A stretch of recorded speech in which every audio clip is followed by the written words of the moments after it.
And he said to them, oh yeah, before I go into that part, he said plainly the first time that they understood that. Plain. He was going to be killed and all that. Plainly, yeah.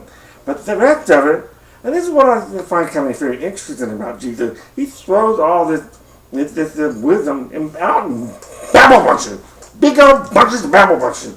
And I'm still not quite sure where I land when I read all that stuff. But I cannot help but walk away after reading about Jesus. What a crafty motherfucker that was. He's not claiming to be God.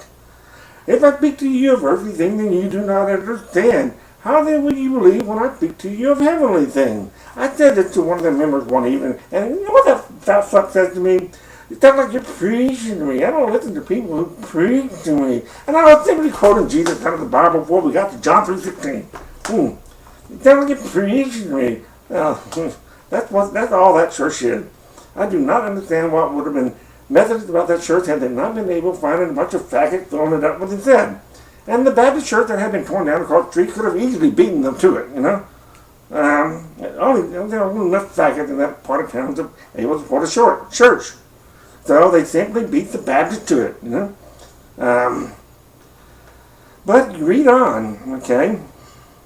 Truly I say to you, there are some standing here, just his disciples, okay, who will not take death before they see the kingdom of God come with power. Will not take death.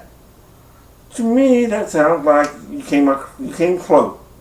You saw it up face to face, take death. You understand now what it's like to die or want to die before they see the kingdom of God come with power. And that sounds to me like indifferent. If you are indifferent, I find it funny because I know recall, and I may get his name wrong, everything is pathology but indifference. No. That's not the way it goes. To varying degrees, everything is pathology except indifferent. That makes a big difference, but I still disagree with that. That was Emil Corian, another negative person like me, very negative like me, His mother told him, had I known you were going to be so unhappy, I would have had aborted you. He found that amusing. So would I. To varying degrees, everything is pathology. Except indifferent. I disagree. Indifference here is pathology there. Or, if you're too indifferent, you get a bang through your head, bullet through your head, like a smiley face. And that's where the real pathology starts. But then once the pathology is done, and you're back to the element, you're indifferent for a life eternity. So, indifference is what you need to watch out for.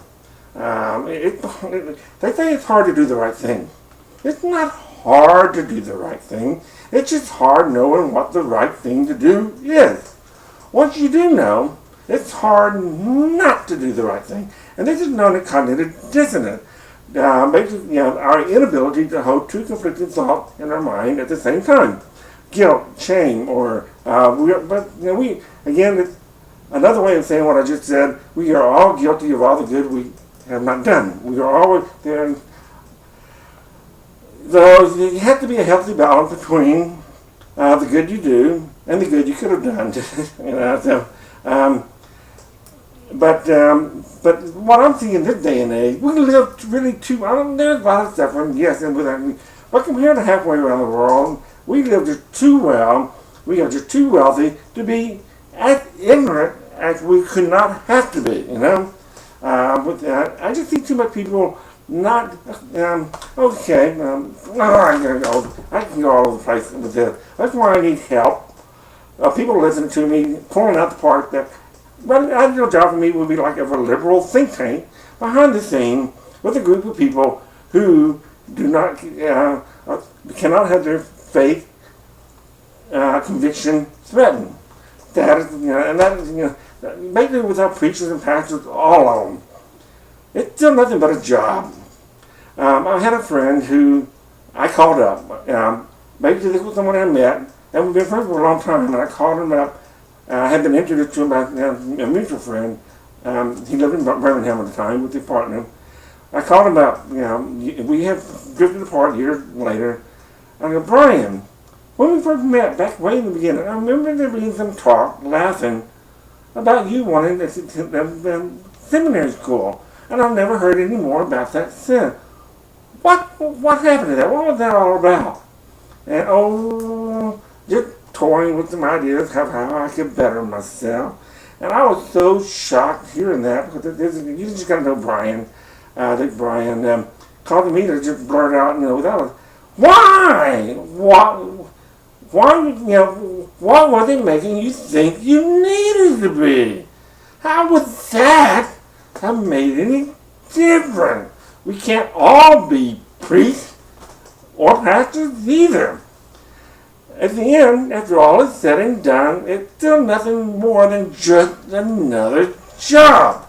Someone has to be out there making all that money, bringing into they are wanting you bringing into their churches. And the reverend has of a Dr. Bad makes like $90,000 with a church that's over 1,000 members, a bunch of faggots. I'm a faggot too, so that counts as shit out. And her husband is also a Methodist minister who's getting paid $50,000 for Crossroad Hospice, 0 members. So, and then I went over that site, and there's volunteers there too. Well, I'm not sure if her husband is considered a volunteer, or Crossroad Hospice is paying him that. I don't know, but that's a lot of money for a preacher. I went to asking for help with my crystal meth addiction, and somebody I thought would listen, and she returned my call the next day. I wasn't expecting a call, I was expecting an email. And the first thing she said, I said to her, well, I was expecting an email, but that's okay. I do have a hearing impairment. I just need it. And then she goes, I cannot help you. And I go, yes, you can help me. You just have chosen not to. And she goes, that's love stronger than justice. And it caused her to go off on a vagina monologue rant. She's married with 2 children, fraternal twin. She started off Catholic, but at the age of 14, switched over to her mother's church. They had made a deal with the Catholic Church that the kids had to go and start off Catholic. Beth, I managed to get that out of Beth, like cornered her like a lionfish. I forgot where I was going to go. Damn it! I do this all the time. Good place to stop anyway, because YouTube will only take won't take more than 10 minutes. I'll have to figure it out. Fix it later. Bye.